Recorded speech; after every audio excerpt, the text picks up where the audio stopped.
আর এরই পাশাপাশি যে খবরের দিকে নজর রাখতেই হচ্ছে, শহর কলকাতায় খোলা তারের বলি তরতাজা প্রাণ। বিদ্যুৎস্পৃষ্ট হয়ে কমপক্ষে 11 জনের মৃত্যু। আর কতদিন এই অরাজকতা চলবে প্রশ্ন শুভেন্দু অধিকারী। আর অন্যদিকে দায় ঝাড়তে সিএসসিকেই কাজ করায় তুললেন মুখ্যমন্ত্রী।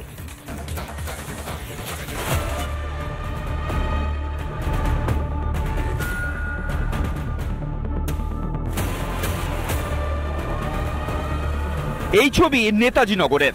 দেবীপক্ষের শহর কলকাতায় খোলা তার কাড়ল প্রাণ।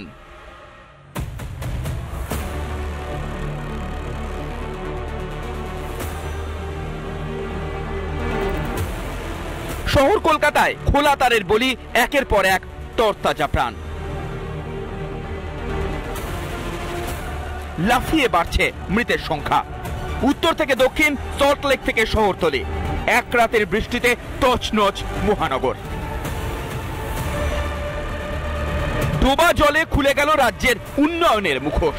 এ নিয়ে দুই শহরেই দুই মেয়রকে নিশানা করেছেন শুভেন্দু অধিকারী। সোশ্যাল মিডিয়ায় বিরোধী দলনেতা প্রশ্ন তোলেন, নিশ্চিতভাবে 600 কোটি টাকা ইলেকটোরাল বন্ডে দেওয়া সঞ্জীব গোয়েঙ্কারা দায়ী, তা অস্বীকার করার উপায় নেই।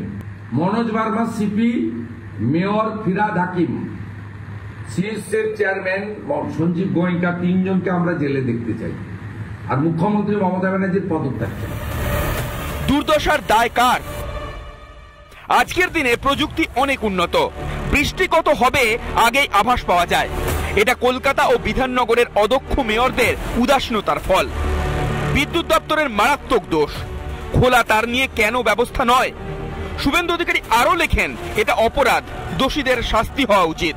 আর কতদিন অরাজকতা চলবে প্রশ্ন বিরোধী দলনেতার।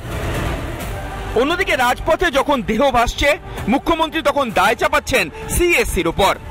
মৃত্যু মিছিলের দায় এড়াতে পারেন মমতা?